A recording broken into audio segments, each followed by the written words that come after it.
So Rise Above the Herd is our 10-week group coaching program that Joel and I created. This is 2.5 years ago now. We've had 11 amazing transformative rounds, and this is our 12th round running it, and it will be our last and final live round guiding individuals in this container. So, if this is something that you want, if this is something that you've been hearing about, or if this is your first time hearing about this, like this program changes lives. I mean, you can go to the website and you can read all about it. But if you really want to up-level your game, if you're not happy with the life that you're living, maybe you're fully successful, you made lots of money, but you're not happy with who you are, and you want to take the next step in your life, you want to grow self-esteem, you want to be more empowered, you want to have better relationships, you want to get to know your body on a different level. I mean, we pretty much have a program within a program. We have Dr. Sophie Fletcher that's leading 5 nervous system workshops during this as well. So if you want to increase your somatic intelligence as well, and just become ultimately just a better version of yourself, then come on this ride with us. We start March 4th. It's 10 weeks. Okay. And it really is one of a kind. So you can go to the website hereforthetruth.com/Raf to read all about it. And also there's an opportunity for you to book a free call with Joel and myself if you have any questions about anything. Yeah. So we look forward to welcoming you in the program, and would love to go on this journey with you. You are now listening to the Here for the Truth podcast, hosted by Joel Rafidi and Yerasimos. All right, everybody, welcome back to the Here for the Truth podcast. I'm Joel Rafidi, and I have my co-host Yerasimos with me. Here we are, 225 episodes in to this podcast. We started this podcast, episode 1, May 2021, with Walking the Authentic Path. We recorded a little kind of series early on when it came to Walking the Authentic Path, but it's been a while, so we kind of want to revisit this idea and kind of re-explore this theme of what it means to walk the authentic path, take the road less traveled, live the uncommon life, which usually requires uncommon courage. And I guess through reflection and through our own stories and shares, kind of see what can be extrapolated and, what value can be brought to this conversation. So, Yerasimos, how you doing, man? I'm doing well. I'm just smiling and laughing, actually, because I'm just thinking about the origin of our relationship and how it came about. And even just thinking about the first episode and thinking of like the visuals, and like we just got on Zoom, and like we didn't have a microphone, and my camera angle was like all janky, and it's just yeah, man, it's I look back with fondness and just to see where we've come, and how this journey, I think, exemplifies what it means to walk the authentic path, where we made a decision, we met, quote unquote, I want to say randomly, but like I think a lot of people know our story. You reached out to me. There's many that probably don't, so it might be worth exploring the origins a little bit. Okay, sure. Well, for maybe people that are new to our podcast, that haven't heard us talk about it before, that haven't listened to the earlier episodes, going back to 2021, well, actually 2020, my wife and I were invited on the Unslaved podcast with Michael Tazarian and David Whitehead to talk about awakening somatic intelligence and the importance of the body in personal development. And Joel also was a member of the Unslaved platform, and I'm sure he can fill in certain elements too from his end. But one day I went on Instagram, and on Instagram, if you don't follow someone and they send you a message, it shows up in your requests folder. So I had I think a couple of requests that day, and I go on and I'm like, oh, Joel Rafidi, who's this person? It wasn't like some random message like, I'm going to grow your followership, 500,000 people, or hey, do you want to promote my gold jewelry? Like the random requests that come in. And so I go, oh, who is this guy? Like, he was a conscious hip hop artist. He was into divination work. And of course, he messaged me saying that, hey, he got a lot out of the episode with Sophie and myself. And then what began there was an exchange. Joel had been involved with the Sydney Freedom Community. He had done an amazing track on vaccines that really had an impact on me as someone who has kind of delved into this issue for a while as well. And so we realized that we were connected in a lot of ways, and we had some similarities, and we both cared about the process of seeking truth, and that we wanted to just connect further. Initially, it was just about like, hey, maybe we get on an Instagram live and talk about our work and what we do. And then I think, then got on Zoom quickly to connect and meet one another. And then we decided, well, we both had the desire to start a podcast, or at least do a podcast.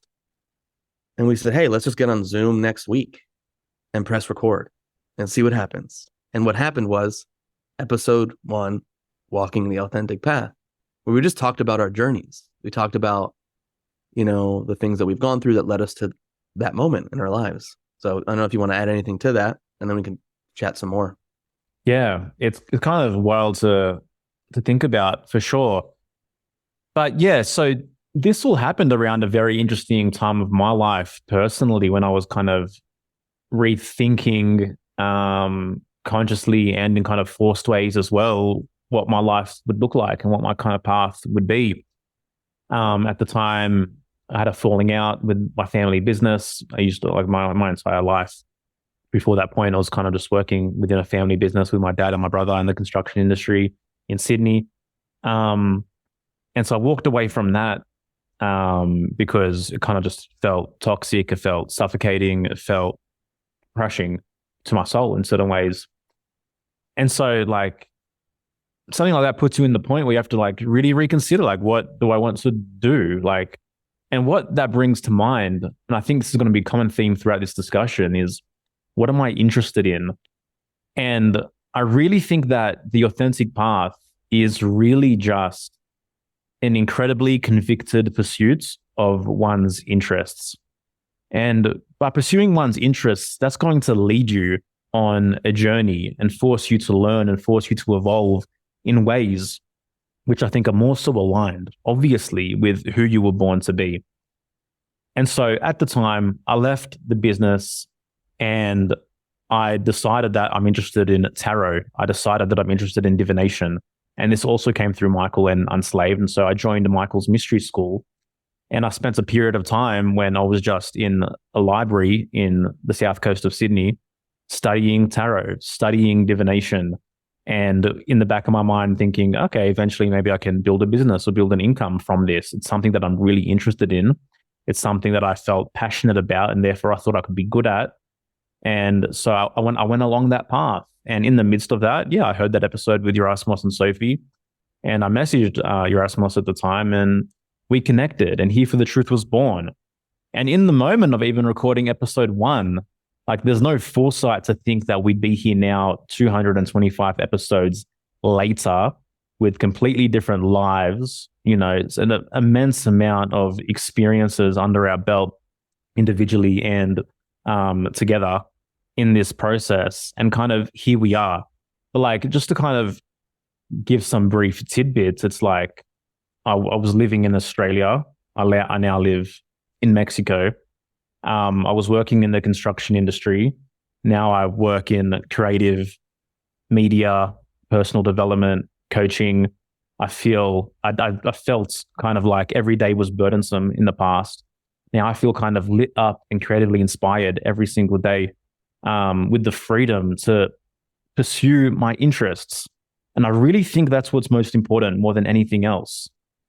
And, like, we go through life and we enter into this system, and we enter into a system of coercion from, I think, for most of us, from the moment that we're kind of born, moving from hospitals, moving into schooling systems.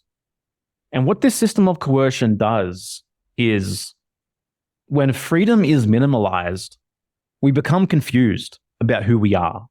When we're not given the bounteousness of time and space initially to pursue the things that interest us, even as kids, to watch the things, to eat the things, to explore the things, without constantly being told, oh, don't have too much of that, or, maybe this isn't going to be good for you, or maybe there's a stern limit here. And by these perceived authorities at the time that hold a lot of weight within our psyche, then kind of we question the pursuit of our interests from a very, very early point. And we feel as though pursuing our interests might lead to danger or might lead us to scenarios where we're going to be in trouble. And also, generally speaking, this is connected to the reality that the tribe or the collective or the masses of people aren't really creatively pursuing their interests. So when you do so, of course, it's going to lead you astray from that familiarity and from that comfort. But I'm so fucking glad that within my life, there remained a core within me, like a light or something, which always whispered to me, like, what choice do you have? Do you really want to be doing anything else? And there were certain moments where that light became very dim and I felt so buried psychologically. But I'm so grateful that there was times where I mustered the courage to be like, hell no, and to shake all the dust off me and to continue the path of pursuing my interests. Now, I know I've kind of gone off the track here a little bit with the origin story. But I think just that's so important. And I think it's the most human thing that we can do, you know? Yeah, well said, man. I hear you. And so, something I talk about often, especially in Rise Above the Herd, is how you have to be willing to disappoint people. And by that I mean, Yeah. your parents, your peers, often your social group, your friends, people that project certain ideas on you or expectations on you on how you should live your life. If you're really honoring something deep within and it goes against, the dictates of mom and dad, your teachers, then you have to be willing to face that. Like when they're like, are you sure you want to do that? Yeah. Are you sure you want to leave that job? Are you sure you want to move to the other side of the world? Are you sure you want to drop out of college or whatever the case may be? And, I to talk about my personal story a little bit, I know I can, probably chat for an hour on this, but, I grew up in a Greek family, first generation Greek American. My mom and dad came to this country. My dad came to this country with nothing and, worked like nonstop to build a foundation for a family. And, I think as is the case often when you're the child of immigrants, they have this idea on like the path that you should take, like especially, in America, in the 80s or even before that, oh, you should be a doctor, you should be a lawyer, you should be a, whatever, just insert any profession that is like looked upon as like the ideal in the let's say the Western world. And for me, like school was one of those things where I went to and I was able to get good grades and like great. I didn't really think a lot about what I wanted to do. I went to college in Boston, and then I ended up, because I grew up in the restaurant business, I was like, oh, okay, like I like making people happy. I like being of service. Like this is cool. So I actually went to school for like hotel and restaurant management. I thought I was going to become this big hotelier at some point. Maybe in a parallel universe, I am. Maybe you are. Maybe I am. But there came a moment where I was just like, this isn't what I want. Like I did the post college job for 2 years. Now we're looking at right now. I graduated college in 2002, so I got a job working for a hotel company. I was managing. I was wearing a suit and tie every day. And it was post 9/11. So like, the climate in the in the whole hotel industry was a whole different thing. And then I just had this moment, like many decisions that happened in my life, especially since then, where there was something that like came to me like a thought, like an idea. And it was like, yep, that's it. That feels right. And I went, I don't want to do this. I didn't want to work in the corporate hotel world. And so at 24 years old, I left. I left this path that was kind of laid before me. I think a lot of people, especially that I was working with, thought I was going to like, be in New York City or traveling around the world and working in that business. And then I was like, no, I don't want to do it. And I took the time. I think this is what's important too, is like you take the time to figure out like who you are and what you want and to go towards the things that interest you. So I packed a suitcase full of books and I went to Greece. This is where my family's from. And I did nothing but read books for like 3 months. And like from there, it's like you start seeing what you're drawn to. And obviously I'm a student of human design, a teacher of human design. And so it's like as a generator, those things that you're like responding to, like a fuck yes, or I'm into that, or no, I'm not into that. And that kind of like guided me, for the next period of my life. And so, when I'm speaking to all you here, it's like, what are those things that deep down inside of you that are like excite you, that lift you up, that you go, I want more of that, or I want to do that, or I want to read that, or I want to take that course, or I want to travel to that place. What's keeping you too from maybe going after the things or exploring the interests, like Joel mentioned before, that you really want to explore. And so, Joel mentioned it before, like when we started our podcast, we had no idea where this would go, but we both followed that thing. What's the next thing? And so when I look back into my life, if you told me when I left my first post-college job in 2004, that 21 years later, I would be on Zoom with my business partner. Zoom wasn't invented yet. Yeah, exactly. Zoom wasn't invented yet. But I'd be on this thing where you'd be able to talk to people from all over the world. With my business partner, who I would have met online, because my wife and I mean, if you told me I was going to be married back then, I would have been like, you're tripping, because it was like something that I was like, nah, I'm never getting married. It's not my thing. That we'd have this business, and that we would have created what we've created, and that I would be living in Topanga and have chickens and fruit trees. And like, I would have thought you were tripping. Like, there was no way that was going to be my life. And I wouldn't have been able to think what the pathway would be to get to that point. Yeah. But when you're just, now it doesn't mean you can't have a vision and have things that you want. But I think that when you just are trusting yourself and making decisions that are in alignment with that deeper intuitive voice within, you have no idea where one decision is going to take you to the next decision, which is going to take you to the next decision. Yeah. Very often the stepping stones look nothing like the outcome. And ferociously pursuing your interests step by step is far more important than pursuing a rigid objective. Because where the pursuit of your interests takes you on a daily basis is something that you can't dream of. Where you end up, there's no way to envision that ending point. Not that there is an ending point. When you start that journey, so like, great, have an objective, aim for something. But I think what's more important is like a regular check-in with myself of, am I radically engaged in my interests today, as opposed to just single-mindedly continuing to pursue an objective that might need intuitive reassessment, that now is feeling flat or is now feeling less than ideal. And like, there's so many examples throughout history of like businesses and entrepreneurs and individuals who now, like, whatever it is they're doing looks nothing like the steps that they took. I'm pretty sure Nintendo started as a toy company, and et cetera, et cetera. Like, there's a bunch of examples that aren't coming to mind right now. Like, again, like, even just reflecting on my own journey, like,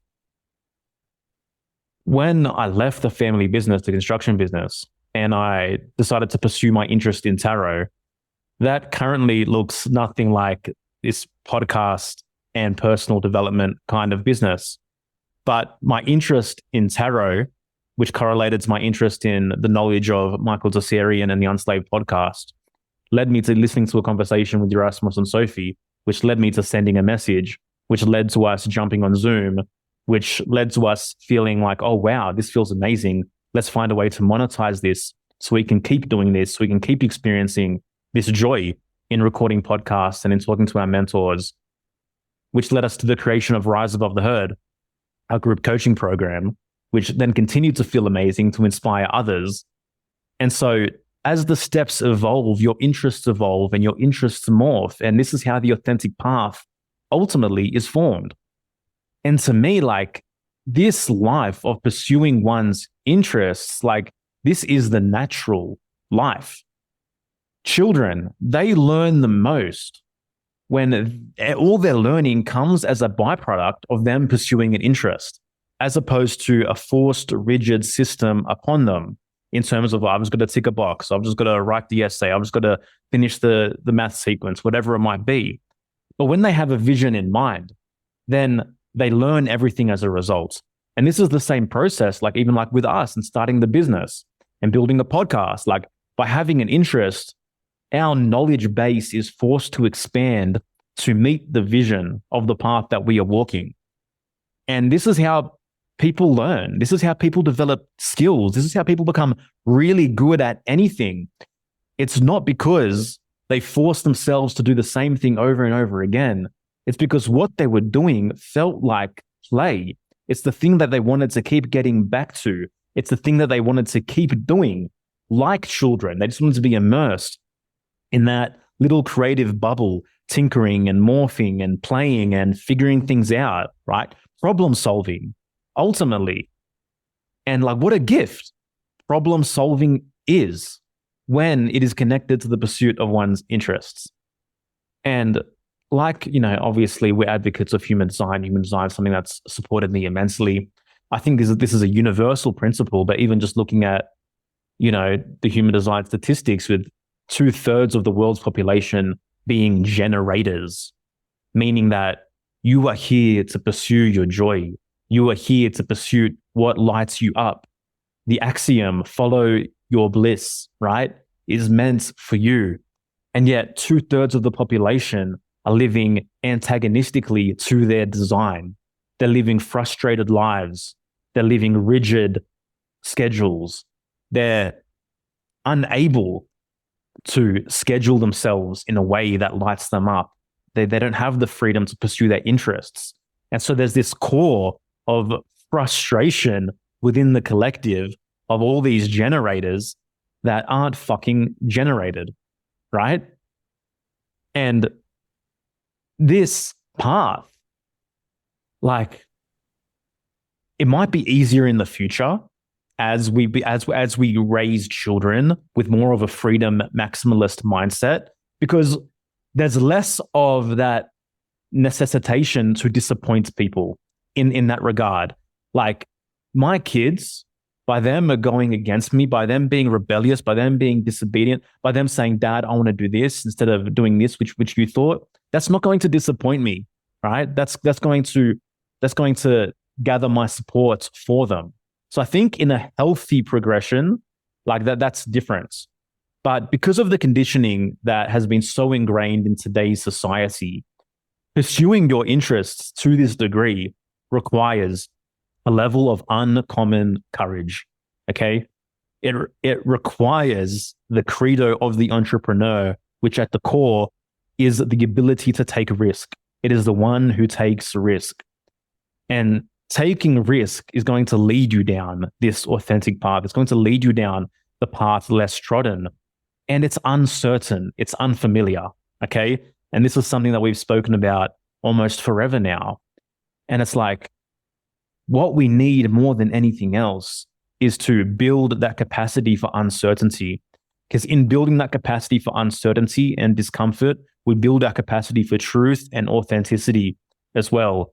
And we give our soul's incarnation in this unique period of time right now the best opportunity to live out what we're really here to live out, to let that purpose breathe. Because for the majority of us, like that purpose is just so suffocated. I'll end my rant there for now. It was a good rant, and I just piggyback on that regarding the uncertainty is, again, you have to be a person of high self-esteem.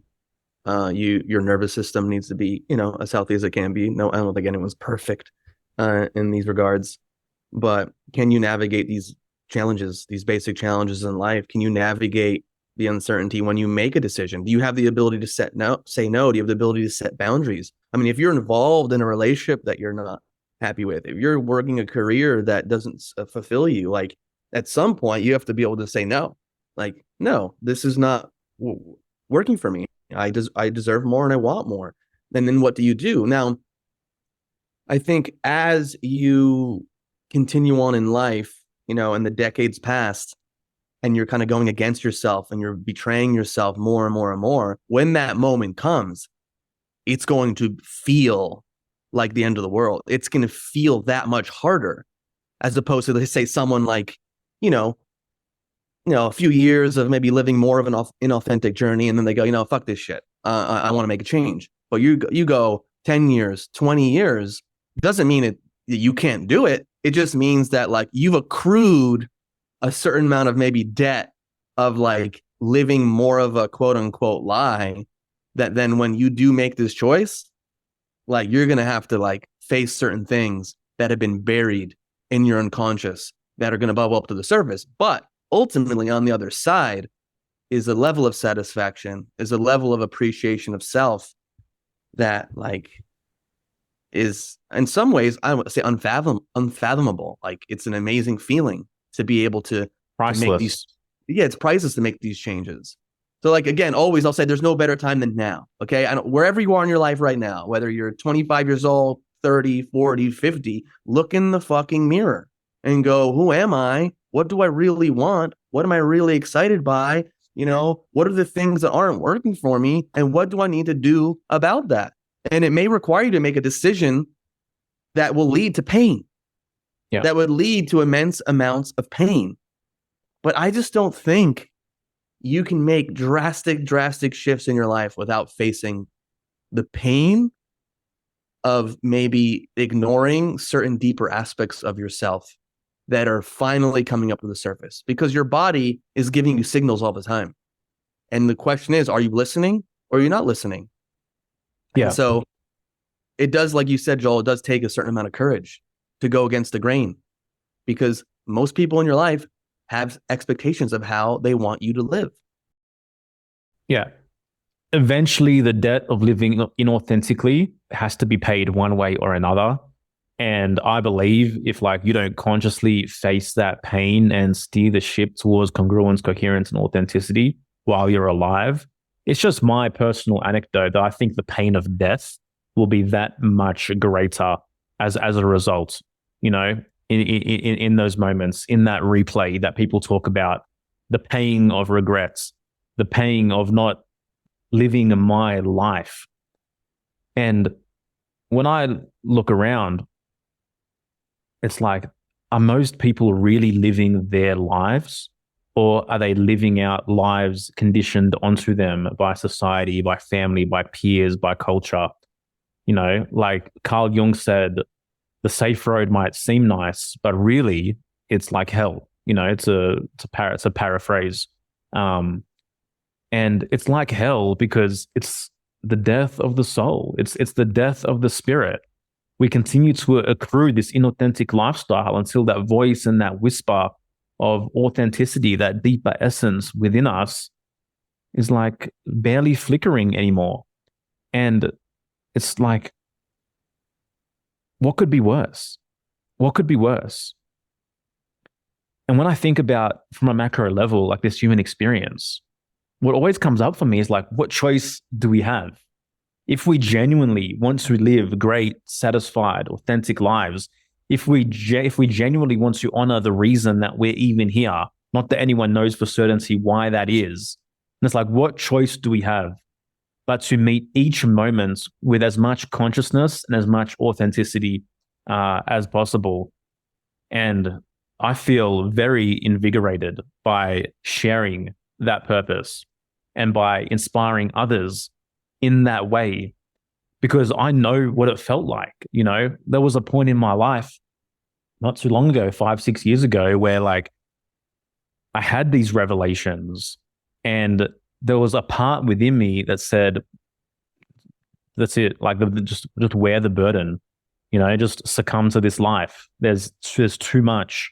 You're not strong enough. How can you shift this around? How can things change? But bit by bit, by paying attention to that deep, still voice and facing all the inauthenticity that I had allowed to fester within me, despite the pain, has led to incredibly fruitful outcomes for me on all levels. But the path to here, I'm not going to delude anyone, is by saying it's easy, because it's definitely not easy. Exciting, yes. Worth it, yes.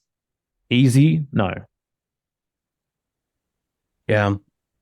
I think back to, well, first of all, I'm going to go back to when I got my job post college working for a hotel company. I personally requested, I was like, listen, I want the summer off. I like stood up for something. I want the summer off. I'll start in September. Yeah. And they said, sure. And so I was like, okay, my dream of being able to put on a backpack and take my life savings that I'd saved from like working at my dad's restaurant and, working in college and to just travel, is something that was an interest. It was something that was kind of a dream of mine. And the reason it was a dream of mine, not to get into the full story, but it relates too, because I fell in love with Australia. So of course I ended up getting into business with someone who's Australian, but like I studied abroad my third year of university in Australia. And I remember when I was in Australia, you growing up in the US, you're not really taught like you can just take off and travel. Like the US is kind of like you go to college, you get the job, you do the thing. But when I was there, I met all these Brits and all these Aussies that were like, oh yeah, I've been traveling for like a year. I think I worked for 2 months and I traveled for 3 months. I'm like, wait, what? What, you could do that? You could just like work, save money, and then like throw on a backpack and travel around like Asia or wherever. And so that seed was planted then, that I wanted to do that at some point, like a longer trip. But anyways, after college, I was like, okay, I'm doing Europe. I'm going to backpack Europe for a couple months. And like that was the first really huge, I mean, Australia played a big role, but that was the first big thing for me where I was like, wow, I can like create my life in a way that other people may not agree with, And it was just funny, even thinking back to when I was studying abroad in Australia. Like I remember when I told people, this is like pre-2000. So 1999, 2000 is when I did it, or 2001. I'm forgetting the dates now. But I would tell people that I'm studying abroad in Australia, okay, in the US, like family and friends. And they're like, really? Aren't you afraid of all like the fucking crocodiles and the snakes and all this shit? And I'm like, you do realize there are like cities in Australia as well. Like there's places that are like, I'm not just going to be living out. Urbanized. Yeah. Like I'm just not going to be living out like Crocodile Dundee, like, which is so many people's experience of Australia then, which is hilarious to me. And so again, like you have people who don't really know that are trying to convince you to not do certain things. Like there were people that were trying to instill fear in me to not study abroad in Australia. And I was like, you're crazy. I'm going. You know what I mean? And so the same thing with like deciding to take my savings and just spend it on experience and travel. And like, even in that trip, I packed books with me. I was not a big reader. I did what I had to do in school, but to read for pleasure, to read for joy, to read like, oh, I'm interested in this. For me, that started actually primarily, I wouldn't say 100% post university. You know what I mean? And like, what did having the time to read, to reflect, what did that do to me? That had a huge impact on me. And yet people judged me. And then if you fast forward however many years later in 2008, after I'd been living in New York City, pursuing an acting career, which is what, I had a dream even when I was younger to do, which was the big part of my journey. Again, it's like, I'm working the post-college job. That doesn't work, well for me. Oh, I want to pursue this thing. I move into New York City. I'm living, my friend built a tiny room for me in his apartment, and I'm living there for really cheap, going through my savings, taking acting classes, going to Central Park. Like I created something for me that, yeah, sure. Was it comfortable? Were my college friends making fun of me because I was literally like living in a closet in New York City as I was like taking acting classes and doing these other things? Yes. But when you feel something within, you're like, no, this is what I need to do. Like, this is what I want. I don't need to be like, climbing the ladder right now. It went against my soul. Like, again, working that job post college, I was like, I remember looking in the mirror one day. I was like, wait, this is my life. This is it right now. Like some of the adventures that I had before, some of the dreams that I had, they're just done. I'm just going to keep doing this. And I was like, fuck that shit. Yeah. But again, like I didn't know how things were going to unfold, but you follow the thread, you follow that thread within you. And you have to deal with, there were people like thinking I went insane because I left this job that was going to be my career path to do something that a lot of people don't do. Yeah. Oh yeah, man. I'm a 3 times university dropout. I remember the first time. So I finished high school at the age of 16, which is relatively young. And I got admitted into Sydney University, which is the most prestigious university in New South Wales. I was there for, I think, 3 days. And I just felt this pit in my stomach, this pit in my soul while I was there on campus. Had zero conversation with my parents at 16, 17 years old. Went up to the front office and disenrolled myself and signed myself out, And it's like Middle Eastern parents, very much so like wanting me to be educated, to pursue something right and proper. But I'm very grateful that like I've always had that part of like zero fucks given when it came to shit that just felt wrong and it just didn't feel right. And I think that's really important. It's really important to cultivate that zero fucks given when it comes to the pursuits of the things that are genuinely aligned with who you are and saying no to the things that just don't feel right. I think we all have those moments when we first tiptoe into like the system or tiptoe into the rat race, or not that there's anything wrong with 9-to-5 jobs. Some people love their 9-to-5 jobs. Some people love the system. I get it. Okay. But like when we first tiptoe into something that we don't realize is going to be the next 30, 40 years of our life, I feel like we probably have that seed of, I don't know if this feels right. But then bit by bit, we just continue the cycle and continue the process until the weight of that just becomes too much, Yeah. I get it too for a lot of people, like, not everyone has the same starting point. Okay. I get that. Sometimes people put themselves into debt. I'll be honest, I was very fortunate. I didn't have debt when I came out of college. So yeah. I had a step up there. I mean, without a doubt. A lot of people, they go a couple $100,000 in debt out of college and like, okay, fuck, I got to take this job. I got to take the job on Wall Street, in banking or whatever, in order to like be able to make the money to pay off my debts. So I understand that. I had a leg up in that regards. But still, there are also people who are in the same boat, and for whatever reason, they stick on a path that they don't want. So there's no one formula. You can't just say like, oh, well, okay, rich kids are fortunate or poor kids don't have a chance. Like, no. I have met with people all across the spectrum that have at some point in their life been like, this is my life and I want to live it. I want to live it. And I'm going to make the choices that I'm going to make that I want to make for myself. And there's people who have been more quote unquote privileged that have done that. And there are people who have been handed fucking nothing that have done that. And I also know people that have been given everything that threw their life away on drugs and alcohol and a bunch of other stuff. So again, you can play the compare and contrast game, but ultimately it's like you got to bring that gaze inwards and go, great, I exist. I've been given this life. Okay, maybe I experienced some hard times, some trauma, some things that went on in my life, but now what? I'm sitting here in this moment. What am I going to do about it? What's the next thing I'm going to do? You can sit there and play victim all you want. And again, I'm not saying that you can't be a victim and that we aren't victimized, but how long do you stay in that state? At some point, you have to kind of pull yourself up and go like, this is my fucking life. These are the cards that I've been dealt. This is the game that I've played up until this point. What am I going to do from here on out?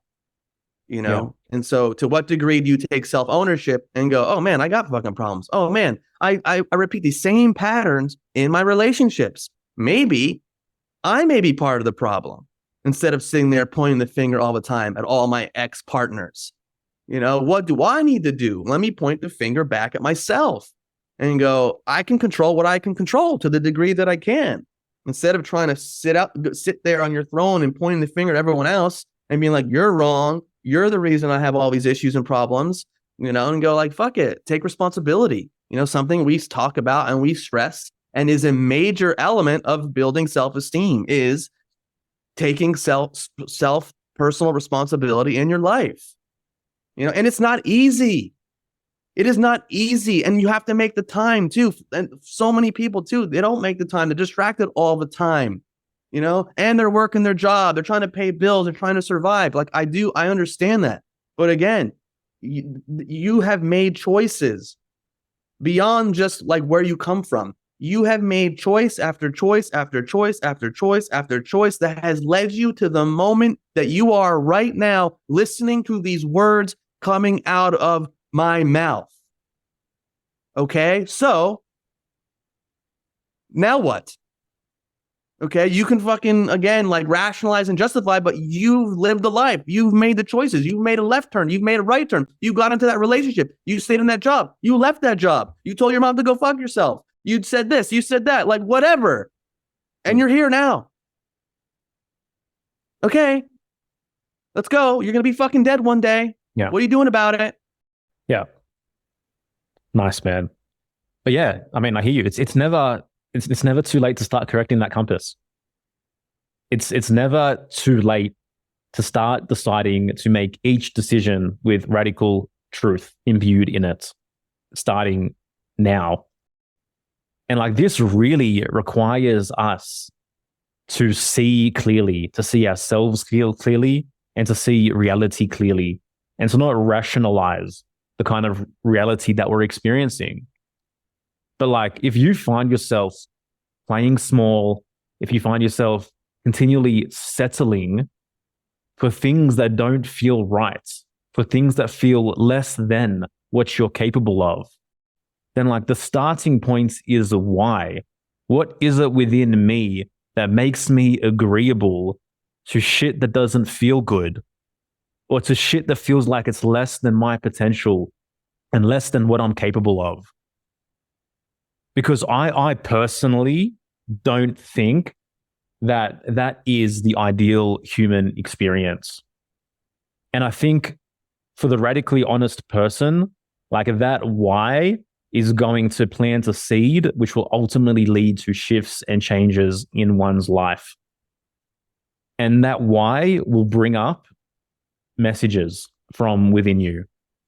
And then the question is, will you answer the call of those messages bit by bit by bit, step by step by step, until you find yourself with breathing room again, with an element of freedom again, with an element of feeling like, fuck yeah, this is my life. I'm alive. I get to live it. I get to pursue my dreams. I have potential. I have time. I have time and freedom to be creatively inspired. And like I said, pursue my interests.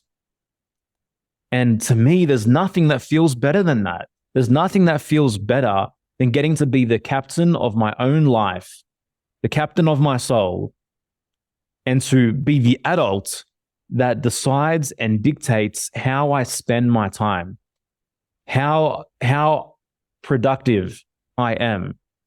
And like so many people I hear, like, oh, I'm undisciplined. Oh, I'm unmotivated. Oh, I don't know what I like. Oh, I don't know. I don't believe that. I don't believe anyone is really undisciplined or unmotivated in that regard. I just believe they haven't found a genuine interest in their life. Because when you have a genuine interest, it calls you forward in so many ways. There is a genuine excitement that comes from that, like a kid with a new toy. You make the time, you make the hours. The hours feel like minutes when you're exploring one's genuine interest. And the reason I'm harping on about this is the path out. This is the path that will lead you towards the authentic life, the authentic path. And it comes back to know thyself.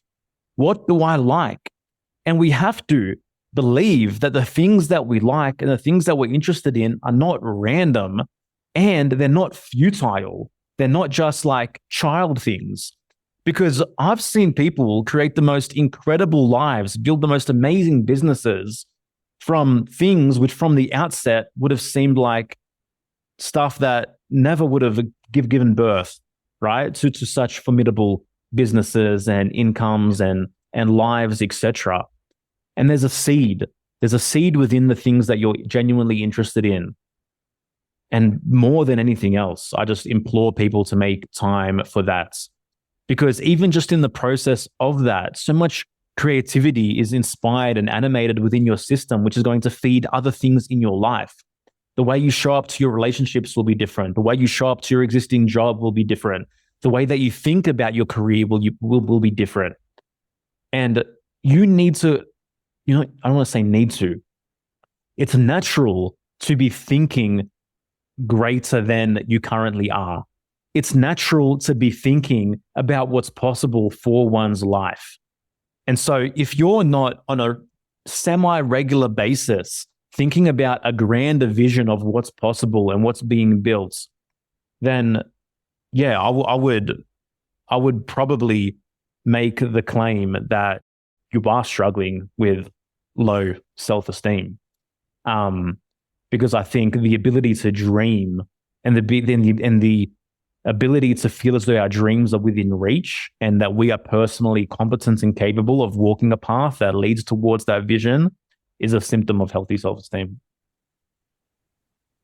Yeah, if you're listening to this right now, and maybe you're not 100% sure of, your path, or you're not fully fulfilled with what's going on in your life right now, like, you can take a pause right now. Just take a pause and sit down with a pen and paper if you want, or just lay down on your bed and pontificate and think about the things that you're interested in.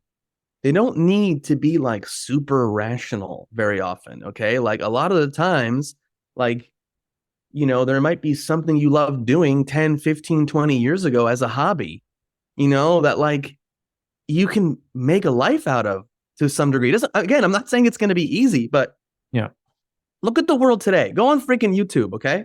And again, I'm not saying you have to start a YouTube channel, just saying the potential and the opportunities out there in our technological age, in the information age, are abundant.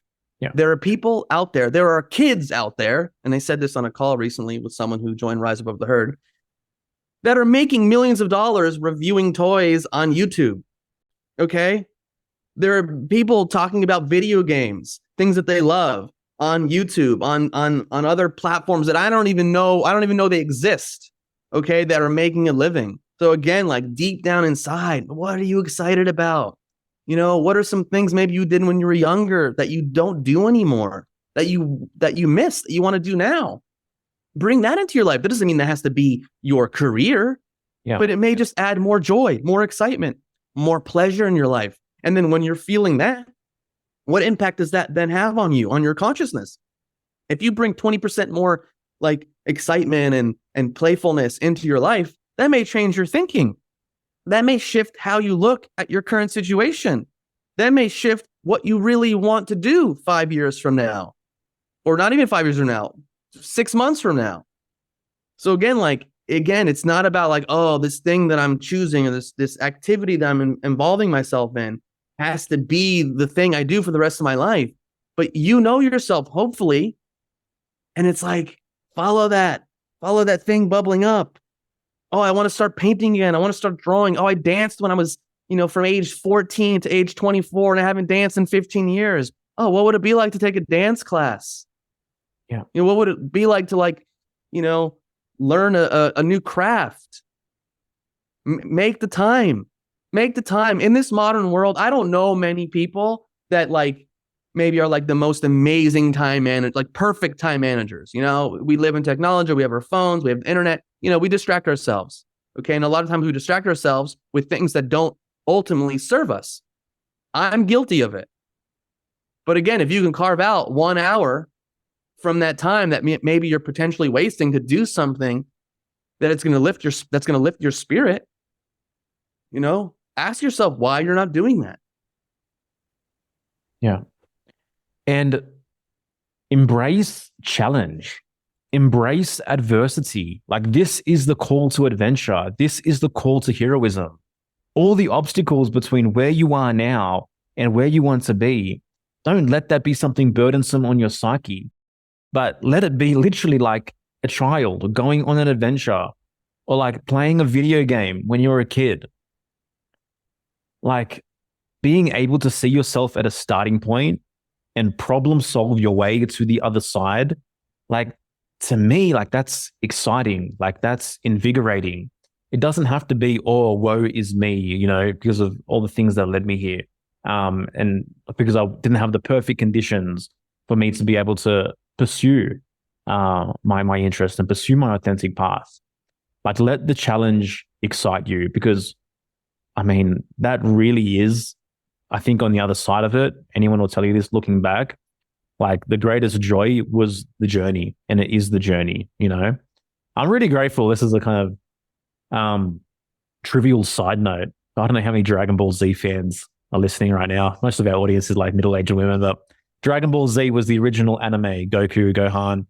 And like as a kid, I'd watch Goku, before school every single day, face a new opponent that seemed impossible that he would ever defeat, that he would ever overcome. And each and every single time he evolved and he leveled up.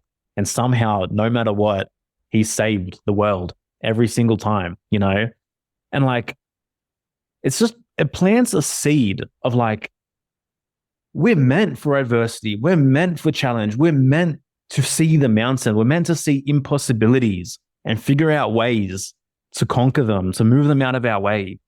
And like, this is where the greatest joy in life comes from. This is what it means for a life well lived, I think, personally, is to be in the depths, to be in the Joseph Campbell's underworld, right?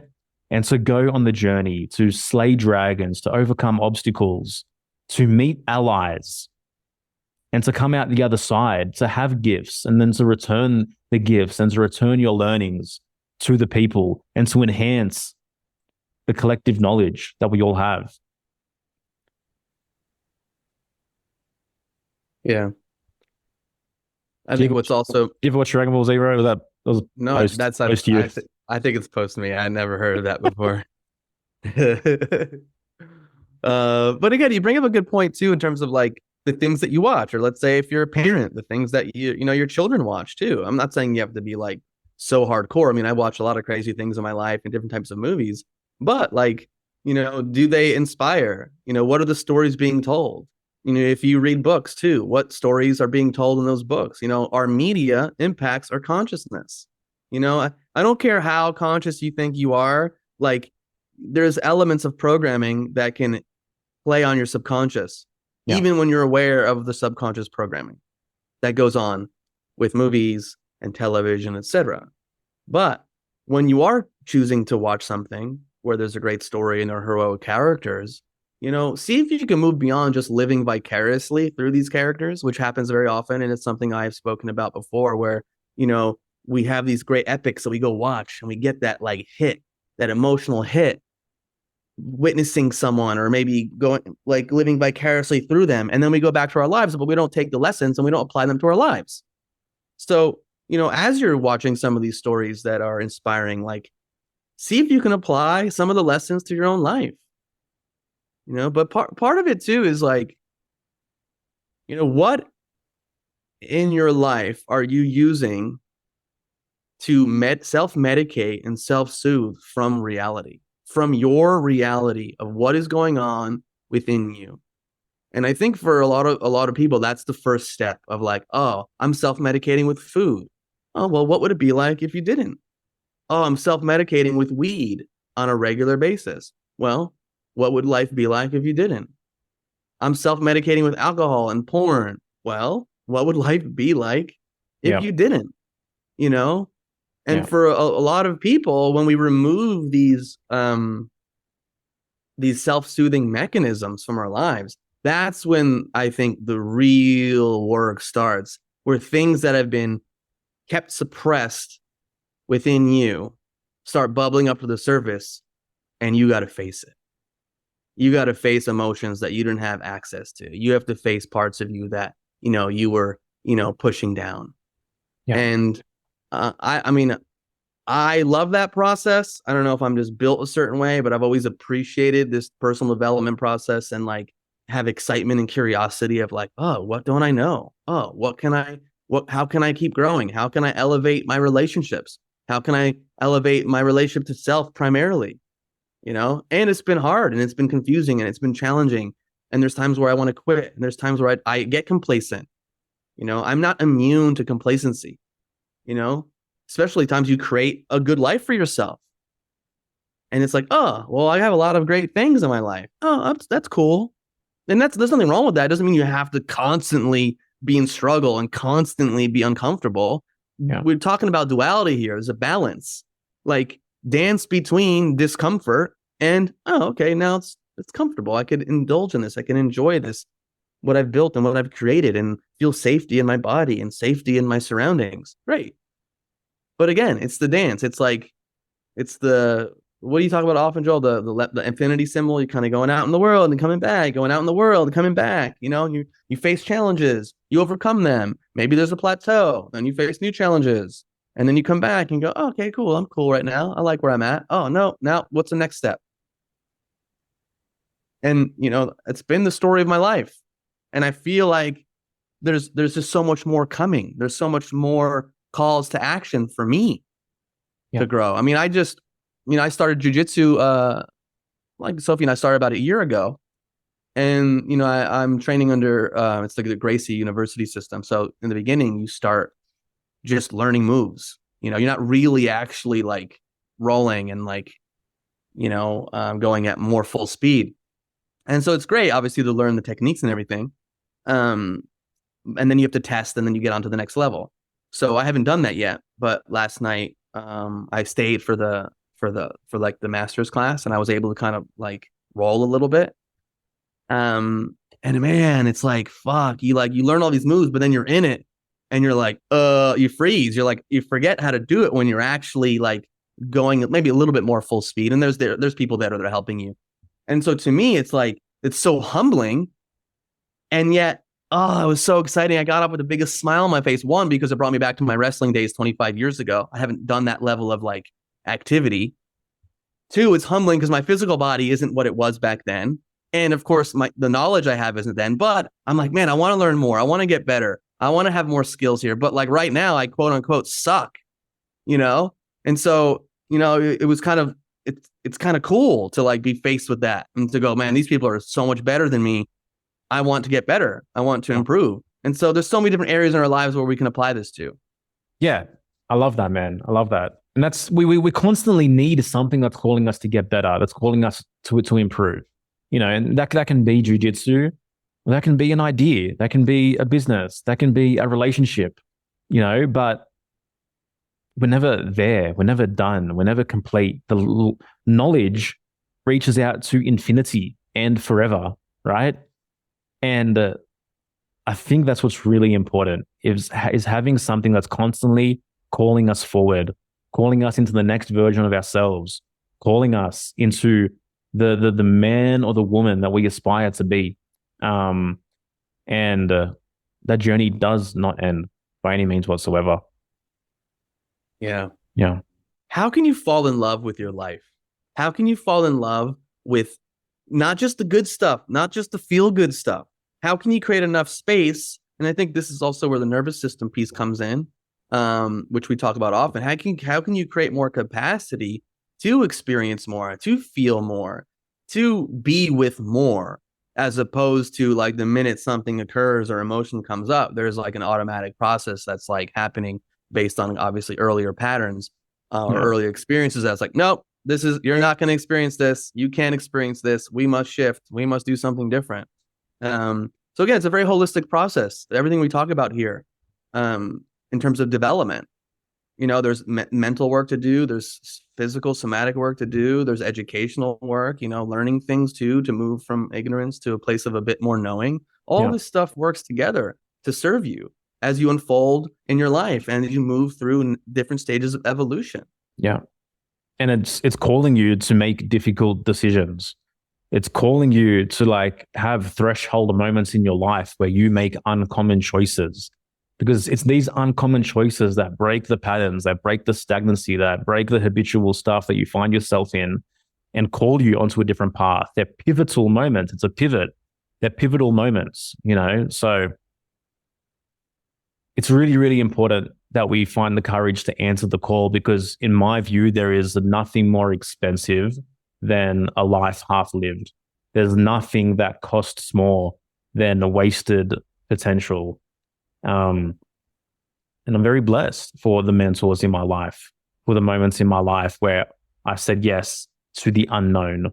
I continue to say yes to the unknown, but I continue to say yes to risk, that I continue to say yes despite still grappling with fear and grappling with scarcity and grappling with uncertainty, because I know that saying yes and continuing to answer the call in my personal objective experience has led me to a far more satisfying and fulfilled life than when I found myself previously shrinking in fear at the weight of what I saw in front of me. Yeah. And the reality is this, if you're satisfied with your life and who you are less in the work and the things that you're doing in your life, you're less likely to turn to a lot of this stuff that we use to escape. Yeah. Because like, what are you escaping from? Yeah. I get there's some deep rooted patterns in some people. Um, things that I grapple with that like, it's like, all right, maybe this is a bit of a cross to bear in life that I have to keep working on. It's not about perfection. But generally speaking, if you're self-medicating on a regular basis, there's a reason. And it's up to you to first become self-aware of that. First to call it what it is. Yeah. It's a form of self-soothing and self-medication. And then be like, okay, I don't want to do this anymore because I want more. Yeah. I don't want to feel this way anymore. I want to feel something different. I don't want to keep attracting the same people into my life. I want fulfilling, loving, mutual beneficial relationships where we honor one another's individuality and strengths and we champion one another. That's what I want in my life. If you're not getting it, you need to ask yourself why. You are the common denominator in all your experiences of your life, in all the conversations you have, of all the relationships you have.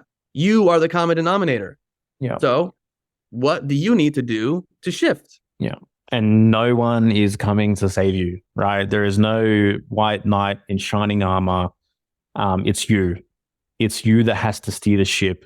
It's you that has to make new decision upon new decision and rewire and repattern and shift your reality through genuinely giving your internal system reasons to change. When we make new decisions, we're forced internally to morph and to answer the call and to adapt to the new path that we're taking. And there's zero doubt that expansion within correlates to expansion without.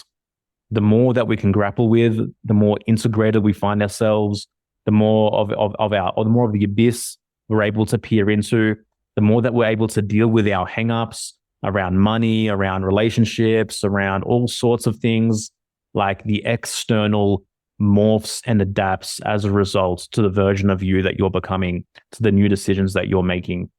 For me, this is just a lived fact. Before we wrap this one up, I received an amazing message the other day from a friend, Aaron, who was part of, I think, Rise Above the Herd 2 or 3. He said, I just reflected on what I've achieved since I went through Wrath. I quit my job as a public servant. I now work in the same industry in the private sector, earning 6 figures with extraordinary flexibility to tailor my work around my personal life. And my wife is now a full-time stay-at-home mother. Those things were a dream 2 to 3 years ago, but now they're reality. I can remember speaking the words of what I wanted in a Wrath call. Time to reassess and manifest some more goals. I just fucking love getting messages like this so much. Thank you so much, Aaron. We are so stoked for you. And time again, like, people come into our world extremely heavy, like psychologically, with the weights of what seems to be an incredible burdenous task set forth in front of them. But they do the work. They engage sincerely. They make difficult decisions. They're inspired. They're courageous. And bit by bit, it doesn't take long. Things shift around. Reality changes. They rise up to meet the vision that they hold for themselves. And I just think it's really, really incredible. I also want to shout out Jess from round 10, who sent us an amazing message last night. Jess was someone who came into our world, an incredible human being, incredibly sincere, incredibly empathetic, dealing with a lot of pain in her life, physically and biologically.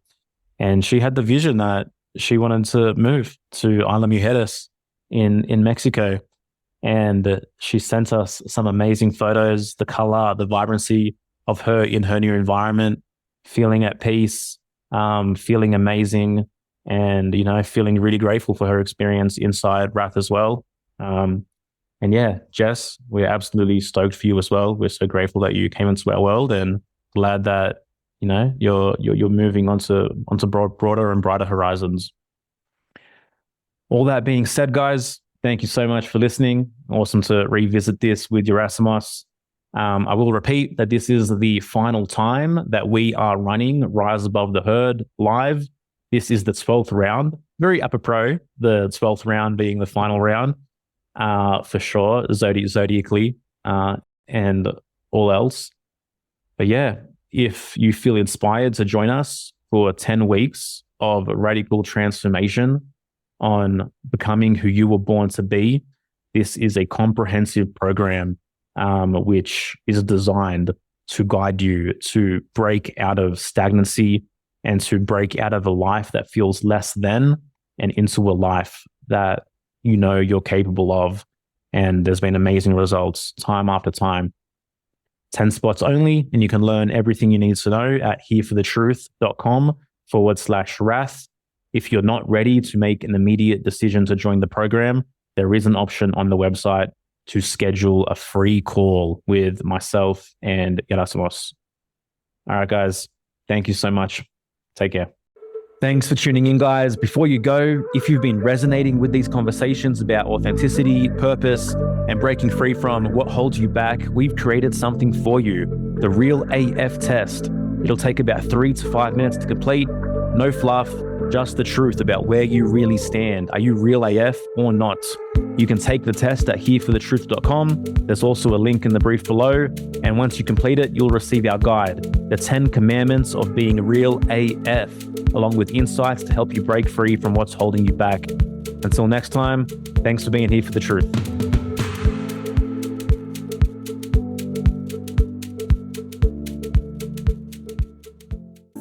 Smoke and mirrors, I'm seeing through the illusion. Waking up in a time, they think you're in a delusion. Somebody set the alarms, cause they be too busy snoozing. I'm in a DeLorean, fast forward and evolution.